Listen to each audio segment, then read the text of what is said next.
Good afternoon, this is Kent Buzz Radio. I'm Kieran Webb. And I'm Holly Morris, and we're your hosts for this afternoon's 45-minute programme. The time now is 4 p.m. On today's show, we're getting into the Halloween spirit, talking trick or treat, and stay tuned for a live interview all about pumpkins. Here's the latest from Kent. Bus strikes in Kent have been causing havoc for residents. 600 members of the Unite Union in Kent voted to take industrial action over a pay dispute with bus company Arriva. The strikes have occurred regularly since the beginning of September this year. Rishi Sunak became Prime Minister on Tuesday despite losing the Conservative leadership contest to Liz Truss a matter of months ago. The political chaos and lack of stability within Parliament in recent weeks is likely to have drastic effects on those suffering from mental health issues such as anxiety, according to mental health advisors. But the turbulence in Parliament will also impact Kent too, according to concerns of Claire Pearsall, Conservative councillor for Ash and New Green in Sevenoaks. So I think you need to look at it on merit, and he has done exceptionally well. He's very, very clever. I think there's some real problems in Kent. The problems with the port, with the border controls. You've got the rail and road infrastructure in Kent, which is near to breaking point. Trevor Noah is facing allegations for comments he made that portrays British people as racist. Sajid Javid slammed his claim that Sunak faced racial backlash after becoming Prime Minister. Some have accused Noah of projecting American views of race onto Britain. GP surgeries across Kent are overwhelmed with patients, and residents are becoming increasingly frustrated as surgeries are unable to take new appointments. Despite this, GP staff often try to fit in as many people as possible, which puts incredible strain upon them. It's like trying to book a seat on a flight which is full. The answer is you can't actually put more people in. In sport, Maidstone United manager Hakan Hayretin is confident that they can stay in the National League. Tomorrow will mark 2 months since United's last match won after a 9-loss streak. That's the news. Bus strikes have hit Kent hard, causing havoc for the local people. The ongoing dispute over pay is hopefully coming to an end, but the disruption has already caused many problems. Jack McHaddy reports. Bus strikes in Kent are causing havoc for local communities. The strikes have occurred regularly since the beginning of September this year. 600 members of the Unite Union Kent voted to take industrial action over a pay dispute with bus company Arriva. The latest strikes took place this week across Northfleet, Gillingham, Maidstone and Tunbridge Wells. Local communities feel stranded with the lack of public transport. Claire Crouch, aged 60, feels vulnerable people are being the most affected. The bus that I get does serve an older community, and I do feel that a lot of people, especially disabled, wheelchair bound, are going to be quite isolated because obviously they can't walk that far distance. Claire from Gravesend gets the bus daily for her commute to work in Bluewater, but has had to resort to other means of transport which are impractical and expensive. Claire feels that the strike over the pay dispute isn't justified. At the end of the day, you know, everyone wants more money, don't they? Bus service is should really think of the community. Not everyone feels the same sentiment, however. Some believe that the government should do more to help. I don't think you can blame the bus drivers striking, really. Everything's so expensive at the moment. I think everyone needs a pay rise. The government's got to act on it now. The workers are set to agree for a 14% pay rise in line with the current cost of living crisis, which will end the series of strikes. Local communities will hope that the dispute has come to an end so they can continue to use the vital public transport in their busy lives. Prime Minister Rishi Sunak has today announced a backtrack on the pledge to charge GP patients £10 if they miss their appointment. Residents in Kent are angry due to a lack of appointments. GP doctors, nurses and receptionists are at the receiving end of this anger. Megan Payton reports. GP surgeries across Kent are becoming overwhelmed with patients. Many are still operating largely through telephone appointments, which started happening more during COVID-19. Residents in Kent are becoming increasingly frustrated as they try to book appointments but cannot due to them all being taken. Lisa Sullivan lives in Gillingham and works full-time. She is annoyed because when she calls her GP, she is held in a queue for up to 2 hours on some occasions. I can't sit on a phone for an hour, hour and a half in the morning. It's on this off chance that I may get an appointment or I may not get an appointment on that day. Lisa suffers with pains in her stomach and was upset when she could not get an in-person appointment. You can see in someone if they're unwell. Their skin, their pallor, their eyes, just generally. You can't do that over the phone. Staff members who work in GPs are being put under extreme pressure as they have to try and squeeze in as many patient appointments as possible. But more often than not, somebody will have to try again tomorrow. Julian Spinks is a doctor who works at Maidstone Road Surgery in Chatham, Kent, and he has said just how much pressure GP staff are under at this current time. The demand for appointments has gone up. We're providing about 10% more appointments than we were prior to COVID. And in fact now, the latest figures are actually doing more face-to-face appointments than since COVID.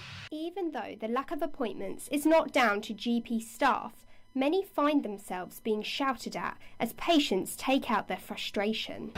Unfortunately, as it's got more difficult to offer people appointments, the receptionists get the grumbles and sometimes the aggression. It's like trying to book a seat on a flight which is full. The answer is you can't actually put more people in.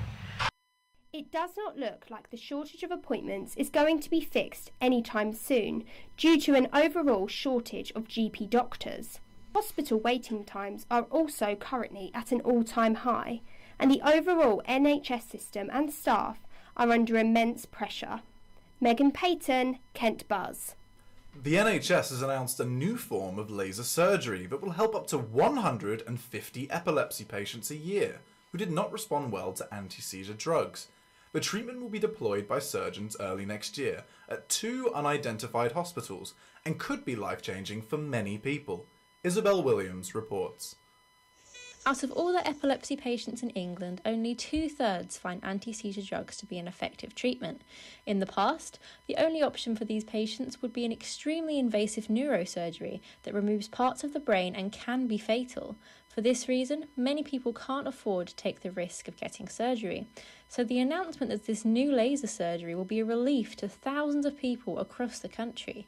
Jane Riley, chairwoman of charity Epilepsy Action, knows the hope this will give to many in the community. Absolutely, it gives hope to hundreds, if not thousands, of people that may well have another opportunity, another option to try to ensure that their epilepsy is brought under control. Jane, however, is not just a chairwoman of a charity. She is the mother of a son with epilepsy. Her son Matthew was diagnosed 17 years ago, which had a drastic impact on the family. After trying many medications over the years, nothing has stopped his seizures completely, and soon it will be decided whether or not he is fit for neurosurgery. Jane, from a personal perspective, is afraid to get her hopes up about the new surgery due to its exclusive nature. It does sound absolutely fantastic what they can do for the right people, but I think we've got to recognise that it won't be for everybody and that you do have to fit a number of criteria to enable them to undertake that type of procedure. So as much as it's hopeful and as much as it's exciting, and absolutely if they can undertake the removal of part of the brain without going into an invasive surgical procedure, that will be absolutely tremendous. Although the surgery will only help people who fit specific requirements, it is still a huge development that will help many and hopefully is the start of more new treatments being worked on by the NHS. With Epilepsy Awareness Month coming up, it is about time the condition got the focus it deserves. Isabel Williams, Kent Buzz. Noah Trevor has been accused of portraying views of the UK which do not present the mainstream view. The US comedian made the comments on his programme, The Daily Show. Here is a snippet of one of his comments. It's just one of the more telling things about how people view the role that they or their people have played in history. And what I mean by that is this. You hear a lot of the people saying, oh, they're taking over. You know, now the Indians are going to take over Great Britain and what's next? Our political reporter Lauren Crowd joins me in the studio. Lauren, what backlash has Trevor Noah received over his comments on Rishi Sunak becoming the new Prime Minister? Well, officials from Downing Street have slammed Noah over his comments. Former Health Secretary Sajid Javid, said that the comments were simply wrong in his claims that Rishi Sunak experienced a racist backlash.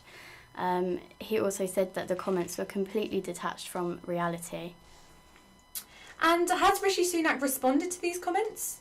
A spokesman for the Prime Minister has confirmed that Sunak does not believe that the UK is racist. Also, social media users have also questioned his comments, with some people accusing him of projecting American views of race onto Britain. Thank you, Lauren. And now for a catch-up on what else has been going on in Parliament. Charlie Gurr has the report. In the space of less than 8 weeks, Britain has seen 3 different Prime Ministers, its shortest-serving Prime Minister in 300 years, and most recently, a first British Asian Prime Minister. Rishi Sunak took to the role from Tuesday, despite losing the Conservative leadership contest to Liz Truss a matter of months ago. I'd like to pay tribute to Liz Truss for her dedicated public service to the country. I am humbled and honoured to have the support of my parliamentary colleagues and to be elected as leader of the Conservative and Unionist Party. For Ms Truss, slashing taxes led to a stock market slump she was unable to recover from, with the resignation of Home Secretary Suella Braverman adding a nail to what seemed like an already sealed coffin. It has been a huge honour to be Prime Minister of this great country. Mr Sunak will be hoping to reverse the economic collapse with a full autumn statement on November 17th, previously planned for Halloween. It is prudent to make that statement on the 17th of November, when it will be upgraded to a full autumn statement. That was the new Chancellor, Jeremy Hunt. But the reappointment of Suella Braverman into the Home Office has come under scrutiny. She resigned from her post last week after admitting to breaching the ministerial code. Many from within her own party have condemned Ms Braverman's return to Cabinet. I'm not convinced that you can have somebody that has broken the ministerial code, has potentially leaked sensitive information out via private email addresses, and that person being in charge of national security. That was Claire Pearsall, Conservative councillor for Ash and New Green in Sevenoaks. Ms Pearsall is still optimistic for Rishi Sunak's prospects in number 10, but has concerns about the impact of recent political turbulence on those living in Kent. So I think you need to look at it on merit, and he has done exceptionally well. He's very, very clever. I think there's some real problems in Kent. The problems with the port, with the border controls. You've got the rail and road infrastructure in Kent, which is near to breaking point. Kent, I think, is just taking the burden for a lot of things without having any solutions put to it. Some people believe that the Conservatives have had their chance, and that the public should have their say on who's in power. Vince Maple is the leader of the Labour and Cooperative Group on Medway Council. The British people deserve so much better than the revolving door of chaos that we've seen from the government. The coronation of Rishi Sunak by just over 100 Conservative MPs, it shows that we need a general election now. The revolving door at number 10 seems to be stationary for now. We've had 3 days so far. How long will Rishi Sunak last? Charlie Gurr for Kent Buzz. The political merry-go-round of recent days can create uncertainty for the British public. A lack of structure and certainty are something that can contribute to poor mental health. I'm joined by our reporter Charlie to talk more about this. Thanks, Kieran. So as we've seen in the news of late, we've had changes of Prime Minister, cabinet changes and obviously policy changes as well. So there's been a lack of consistency in structure. But there are many people who rely on structure and organisation for their mental health. And so these kind of changes, particularly ones that are unexpected, can cause additional stress. So I spoke to mental health advisor Alex Pomeroy to get her thoughts. Anyone who suffers with mental health issues, they need stability. We're very much pack animals and we all need stability.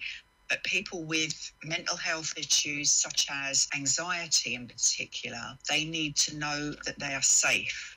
So at the moment, there's a level of lack of safety for all of us. So it will have a direct effect on people with mental health issues. October is Worldwide Breast Cancer Awareness Month. Eve Kelly finds out about how both men and women are affected. Every October, people all over the world show their support for everyone affected by breast cancer. Around 6,000 men and women are diagnosed with breast cancer every year in the UK. With breast cancer being the most common cancer in women, the harsh reality is that 1 in 7 women in the UK will develop breast cancer at some point in their lifetime. We met Bev. She was diagnosed in 2002 with stage 2 breast cancer and was all clear by 2004. Despite this setback, she continued to live life the way she wanted. I had this lump. It was hard, and I guess you would say it was sort of the size of a Malteser, and I just wanted to check it out for my own peace of mind. It turns out that lump was breast cancer, and it was strange because that sort of lump was never what I thought cancer would be. I had always imagined it would be the size closer to an apple. I had treatment for, I believe it was 22 months, until I was given the all clear. And if you had to give somebody a piece of advice, what would you say? One piece of advice I could give to everybody, it would be that you should always check your body in the shower. It's the easiest place to do it, nobody can see, and it doesn't even take 2 minutes. I also learnt throughout my diagnosis and after that people are not scared of boobs, they just want you to be happy. And I've got to say, I went shopping yesterday and I was impressed to see that Asda and their Tickle Pink campaign really was openly promoting people checking themselves and how to do it, and I just think this is really a game changer. It's important to remember that breast cancer isn't just something that women can get. Men too are at risk. I spoke to Nick at the charity Copperfield, who tells us about what signs you should be looking for. Here at Copperfield, people don't know that it can actually happen to men as well, so breast cancer in men. So it usually happens to men in over 60, but it can occasionally affect younger men. So there are some symptoms to be aware of. So normally there's a lump, but it can also be sort of nipples inverting, fluid oozing, and sort of discharge. There can be a rash, and the surrounding skin around the nipple can be swollen. So yeah, just check out for any of these signs. With Breast Cancer Awareness Month coming to an end, now is the perfect time to go ahead and check your breasts, check your pecs, check your boobs, check whatever you like to call them, but check them, because this really could save your life. Eve Kelly reports. With the Kingsferry Bridge getting ready to close for filming, the Isle of Sheppey are preparing for transport chaos. Our entertainment correspondent Eve Kelly went to find out more about the upcoming film The Beekeeper. Stars of the big screen, Jason Statham and Jeremy Irons, are set to film The Beekeeper on the Isle of Sheppey in Kent. The movie will be filmed across Kingsferry Bridge, which connects Sittingbourne and Sheppey. The bridge will be closed off to the public for over 3 days whilst the filming takes place. As much as excitement builds around Sheppey for when they welcome the celebrities, logistical issues about commuting are beginning to rise and causing stress amongst commuters. Locals are concerned about how they are going to get around and how the alternate delays are going to occur as a result of shutting a vital crossing. Josh White, a builder who has to use this bridge to get across to work, tells us of his frustrations over the closure. It's very annoying. I can't get to work. Don't know why they have to film there and close the bridge. Surely they can choose a better and more accessible location. And have some sympathy for the residents on the island. At the time when we need more money, they choose to shut the bridge and stop me going to work. This comes just a week after Tom Cruise was spotted in the county at Chatham Historic Dockyard, filming his latest instalment for the Mission Impossible franchise. Kent Buzz reports. Dedicated volunteers for a rough sleeping charity in Chatham set out for a journey through the night. This was to raise awareness of what it feels like to be in that situation. Florentina Diana Gallen reports. A small group of walkers proceeded on a 55-kilometre journey from London Victoria to Chatham on October 15, 2022 at 10 p.m. The Soup to Soup sponsored walk, which is in its 6th year, is a demanding overnight challenge for the group of walkers. The walk provided much needed money for the charity's daily operations. I spoke to volunteer Luke Medley, who was a participant in the walk. So we wanted to raise money for the charity. I think it went out late Friday. And yeah, it was a 55k walk, very challenging. You know, it was kind of a big event, so you know, people knew it was going to be tough, so that kind of enticed them to want to donate. And it worked. I think we raised over £20,000 for the charity, for a great group of people, for a great cause. It was physically, for me, it was more physically challenging than mentally. How many people participated? So I think it was 28 people that done the walk, and there was people that just done the walk that kind of wanted to raise money for the charity, not necessarily here on a Sunday, which was good as well. We raised awareness of some people that didn't know about the charity now know about it, so it was good. And where was it from and where did you end up? So we got the train from Rochester to London Victoria Station. So we set off from London Victoria at 10 p.m. I think we managed to get back to Chatham High Street just after 2:30. And how many stops did you have? I thought you said 5. So we had 5 stops. We stopped at Lewisham. So we arrived at Lewisham at around midnight.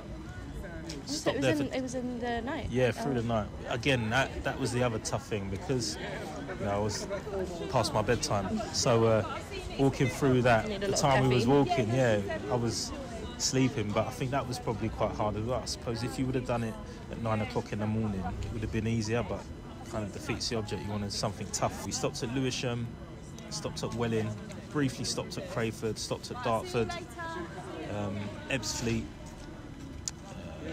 and then Higham, and then finished at Chatham. We had a good welcome back.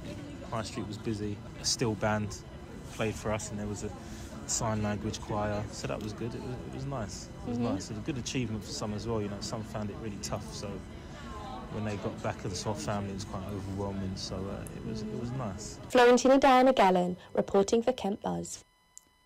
Families across Kent have been feeling the pinch due to the cost of living crisis. A church in Parkwood ran what they describe as an affordable children's holiday club this half-term, offering educational activities and hot meals. Our reporter Charlie Gurr has the story. It may be wet outside, but inside St Paul's Church it's warm and dry. They are hosting a space-themed holiday club for school-aged children, with crafts, games and food. The event is being held with the backdrop of the cost of living crisis. As a result, organisers are charging £5 in total for the 3 days, including a hot meal for each day. Pat Dickin is the vicar at St Paul's and helped organise the activities. We are doing a holiday club for primary age children to give them something to do during the holidays, just to help the local community. So there's a bit of running around and we give games and activities and crafts that some parents may not be able to afford.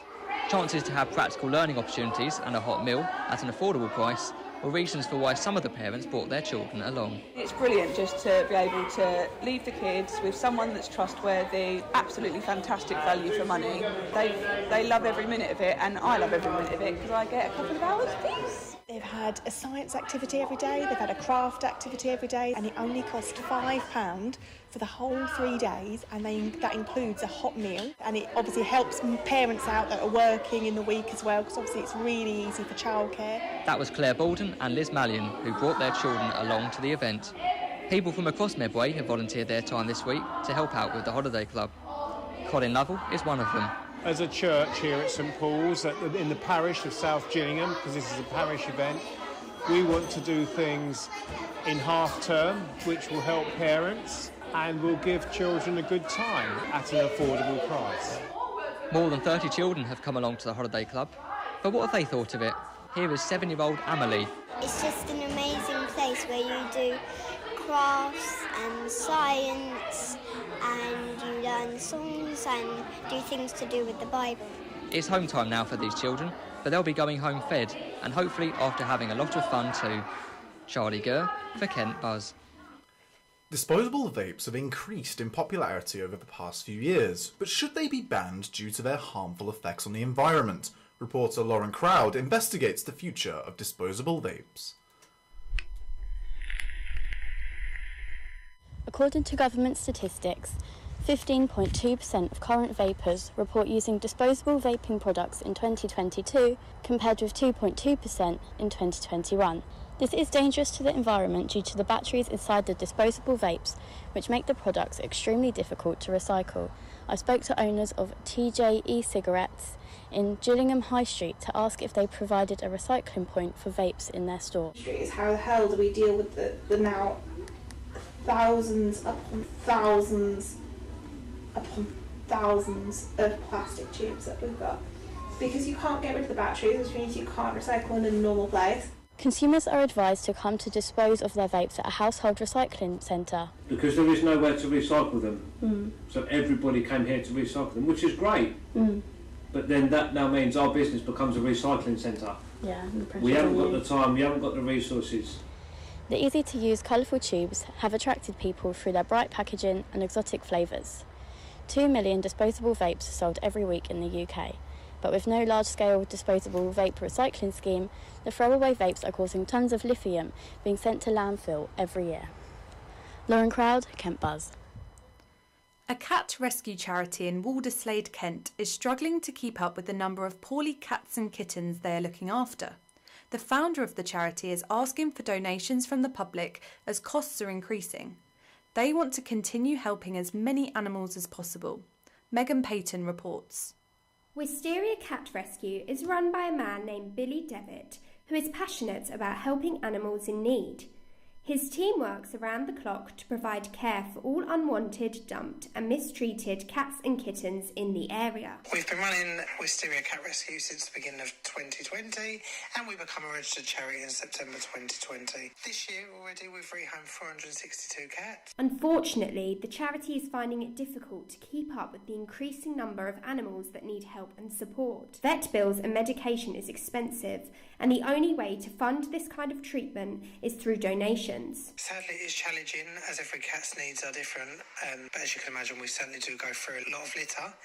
It's always amazing when people do put their trust into us and donate. The charity has a Facebook page which shows which cats are up for adoption. Previous adopters also keep in touch with the rescue and give updates on how their cats have been doing since being rehomed. One of these adopters is Rachel Chapman from Newington in Kent, who is now the proud owner of a cat called Jacob. The adoption process was really easy actually. I messaged Billy to see what cats he had available, and we went and met our cat Jacob and decided that he was the right cat for us. It was a really good process and much easier than perhaps some other organisations out there. Rachel believes others should support the charity as their work they do is so important and they cannot do it without the help from members of the public. I would definitely encourage people to donate. They do such a marvellous job. They take in cats that are in such dire need of help and support, and Billy just does it without question.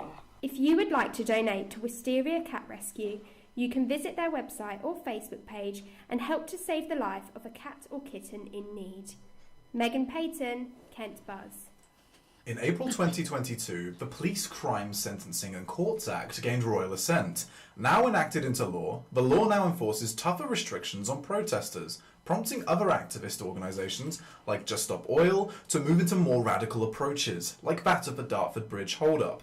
Megan Gelson is in the studio to speak to us about this issue. So Megan, what exactly is the Police Crime Sentencing and Courts Act? The Police Crime Sentencing and Courts Act is a law which clamps down on the serious disruption to the life of the community, which gives the police the power to arrest or even in some cases reduce the numbers of the people protesting. And what does the new law mean for protesters? How are protesters impacted? The new law and definitions give police new and very broad powers to describe what amounts to serious disruption. This puts people at risk of being arrested and even gives out jail sentences to those who participate and organise them.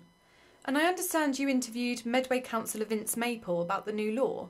What did he say? Is he for it? When speaking to Vince, he said that he believes that the current laws in place work and that whilst the action that Just Stop Oil or Extinction Rebellion is important, disruptive methods can sometimes misconstrue the agenda of those actions that they've taken.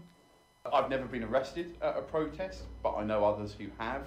And actually for me that says the laws that we currently have in place do the job well. I think where people are breaking the law, and some protesters proactively choose to do that, they see that as part of their mission, if you will, to try and get across their point, whatever it may be. I don't happen to agree from a kind of process perspective of the approach that perhaps Just Say Oil or Extinction Rebellion have taken in some cases. If you want to win an argument, if you want to win a battle to change society, you've got to take society with you. And I think in these cases, people probably have taken a retrograde step, and people are now probably in some cases just angry at them and angry not necessarily in talking about the issues which they're raising, which are real and genuine, and I have some sympathy with some, less sympathy with others. From the rising cost of living to a UK economic recession to now a potential blackout during winter, a potential plan is being introduced to the public by the government to preserve energy. Deborah Odomusu reports. Gillingham is a home to over 108,000 people and is also the home to over 23,000 local businesses, 87% of them being small businesses. After the pandemic, the rebuilding of local businesses in the town has been slow but steady. However, another national problem may affect those who rely on their business's income. A plan created by the government as a last resort if the country is unable to import enough gas from Europe is that they may have to ration or even black out homes and businesses in the UK to reserve energy. I went to Gillingham High Street and approached a few local businesses about the potential plan with the question if it will affect their business if it does proceed. If we do have blackouts, our business can't actually run because all of our stuff's electronic. So it all needs to be run through the till, which is all computerised, so a blackout would shut that down. Just work around it for the good of the country. Whatever we do here is based on energy, okay? So, and there is no how we can even open this shop, without energy, So that's the reason why when it comes to the UK economy, energy stands out, to be very, very much important to businesses. Obviously, with no power, I guess we can't trade, so we'd have to close early and see what the times are. But we haven't got anything that matters if it's without power for a long period, so it's not going to damage it in that way. But just the fact that we've got to close early or close during the times of the blackouts will be, I suppose. But I don't think there's any way we can get around that without buying lots of expensive, batteries to power stuff. But it's just not feasible. So. Currently, the government is asking homes and businesses to unplug household electricals such as TVs, cookers, irons and computers when unused. It is unsure if the blackouts will happen, but the future of local businesses may depend on the decision. Deborah Odomusi reports. A young girl from Sittingbourne in Kent is on the verge of singing success after reaching the next round of auditions for The Voice Kids. It is Lily Brown's fourth attempt at featuring in the popular ITV show. Megan Payton reports.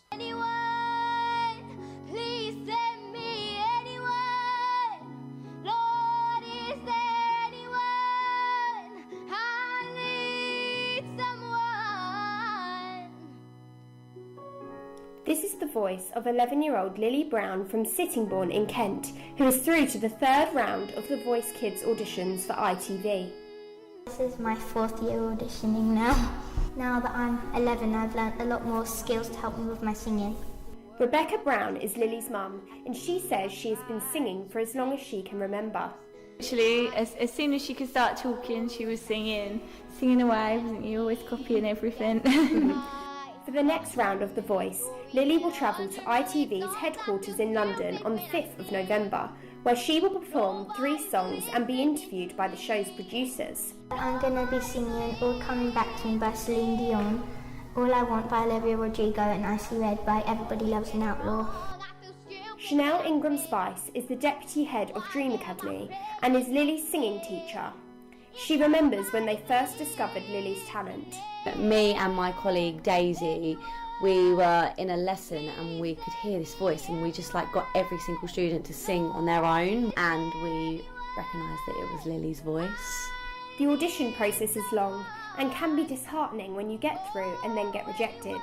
But Lily's singing teacher has said that it is her resilience that keeps her auditioning. She's one of these students that even if she doesn't get through, she'll be like, I'll do it again next year. And it's been like that since she's 8. And her singing technique is better than most adult singers that I know. I'm hoping that it's her year. Kent could have its next rising star in Lily, and we hope to see her on our TV screens very soon. Megan Payton, Kent Buzz. 100 million stories and 100 million songs. I feel stupid when I sing. Nobody's listening to me. Nobody's listening. Looking for a scare this Halloween? 39.9 million pumpkins will be bought for Halloween this year. But the charity hubbub say 22.2 million of these will end up in the bin.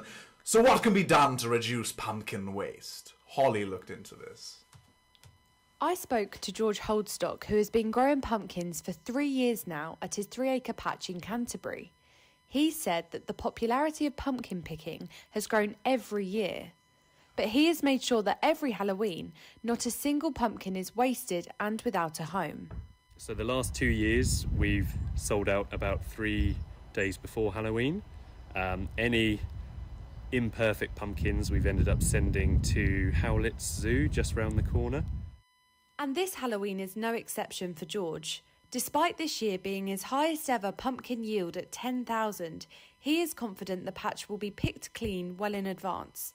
Imperfect pumpkins will again be sent to Howlett Zoo for animals to eat. But George does have other plans for them too. I've got some friends with some pigs. We've got a herd of cattle and they can eat them as well. I'm hearing mixed messages about leaving them in woods for the hedgehogs and things like that because some people suggest it gives hedgehogs diarrhoea. I haven't had that confirmed either way. Maybe avoid that one then. This year, George is supporting Canterbury Food Bank, so any of the imperfect pumpkin varieties that are best for eating will be donated to good use. They're also running an autumn market for the local church, so George isn't in doubt there'll be any waste. The charity hubbub claim that 2 in 5 people don't know you can eat your carving pumpkin. This is what George had to say. An awful lot of our varieties are edible, and if you don't carve them, if you decorate the outer skin and you don't pierce the flesh, they can last until June or July next year. So just keep them in the cupboard for when you want a tasty tea. I spoke to Freya at the pumpkin patch in Canterbury. She was there picking pumpkins with her friends. Normally, I just tend to bin the pumpkin after Halloween, but this year I've seen so many good recipes on Instagram, so I'm going to try and attempt a pumpkin loaf with the flesh from the inside. Hubbub's pumpkin rescue campaign is spreading the word about #EatYourPumpkin, aiming to save thousands from the bin this Halloween. I'm now joined by Guy Barter, who is the head horticulturalist at the Royal Horticultural Society.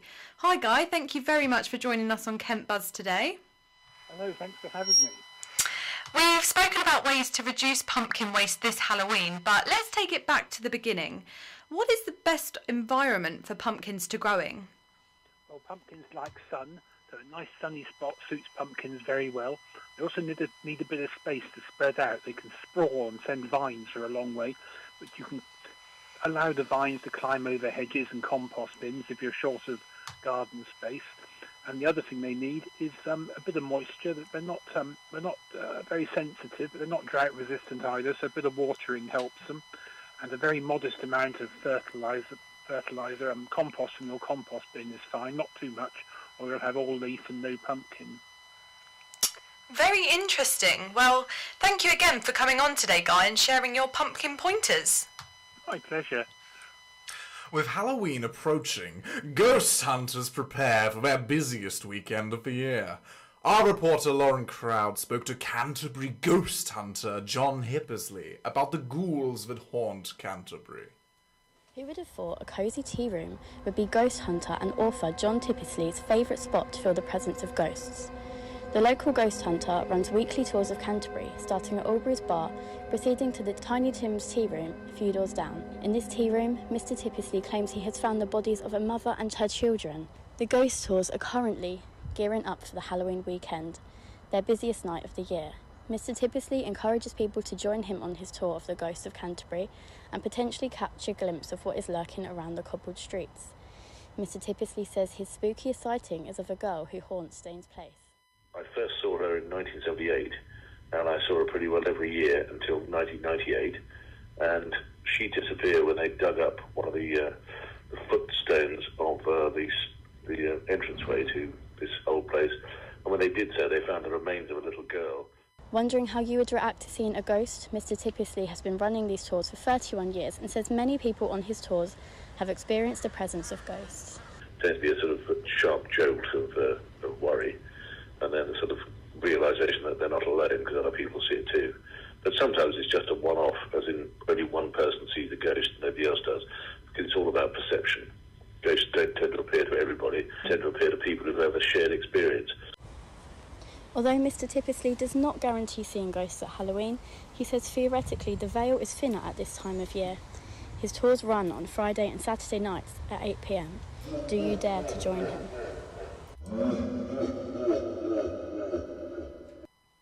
Is trick-or-treating over the Halloween season harmless fun, or is it time to put an end to the tradition?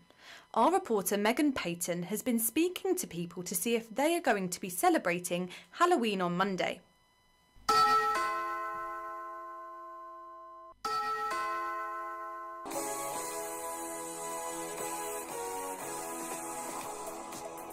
Over the weekend, many parents of young children will be getting ready to go out trick-or-treating for Halloween on Monday. This can be an exciting time for many who enjoy going out with their friends and getting dressed up as their favourite scary character. Emily Sales from Strood in Kent loves to decorate her home and celebrates the Halloween season with family. Every year I take my son trick-or-treating. He loves to get dressed up and he really gets into it. It's really nice also, I think, on the houses that he knocks out when the adults get involved, when they're giving the sweets out to the children.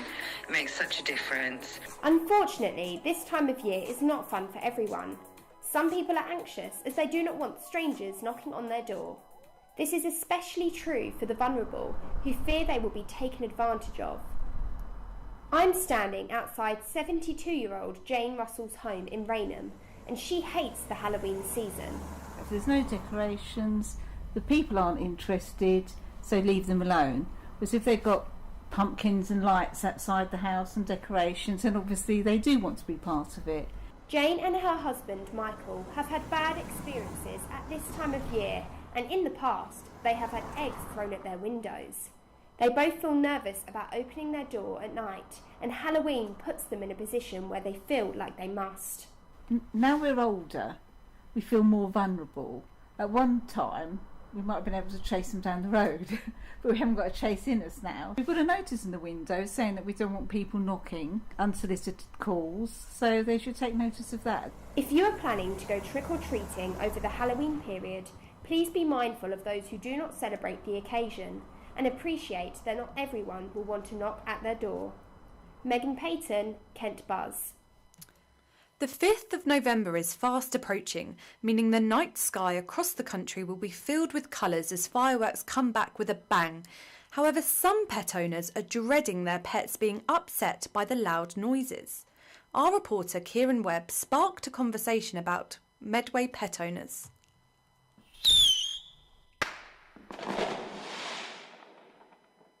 Although the spectacle of a fireworks show is magical to most, many residents in Medway are concerned about unexpected fireworks upsetting their pets, following Diwali earlier this week and in anticipation of Guy Fawkes Night next Saturday. Stephanie Stace, who lives in Hoo, told us how her Labrador reacts when fireworks go off without warning, and how to prepare for them. She'll go and hide, so what we do now is I kind of make her a den under the table. I put blankets over the table and just leave a gap out at the end so she goes in and hides in there. She will shake and everything, and then she'll have water will drip from her nose, and I know that's a fear thing as well. Joanna Rebick from the Isle of Sheppey also spoke of an incident a few years ago that terrified her blind rescue dog Lily. We live opposite a pub, and they had a child's birthday party on New Year's Eve one year, and the fireworks that they were sending up were more like bombs. So Lily, who came from Serbia, I thought she was going to have a heart attack. She had no idea what was going on. She was heavily panting. She was running around in complete confusion, to be honest. But pets aren't the only ones easily provoked by fireworks. Livestock and larger animals, such as horses, are prone to harming themselves in a panicked frenzy when they hear the large bang of a firework. Kelly Blake is a horse owner who lives close to Stoke Medway Airfield. She raised concerns about their upcoming fireworks show on Sunday the 6th of November, claiming that they did not communicate with her to give warning until she suggested the use of silent fireworks, which they have decided not to implement. The law states that you're not allowed to let off fireworks near livestock or animals. So realistically, if he was having the fireworks beforehand, he should have let them go. In England, laws state that you must not set off fireworks at all between 11 p.m. and 7 a.m, except for on bonfire night when the cut-off is midnight, and New Year's Eve, Diwali and Chinese New Year, which have a later cut-off at 1 a.m.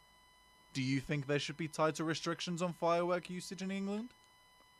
I'm Holly Morris. And I'm Kieran Webb. This is Kent Buzz Radio. For more great stories from Kent, visit our website at centreforjournalismprojects.co.uk/Kent Buzz. The time is 4:45 p.m. Have a great weekend.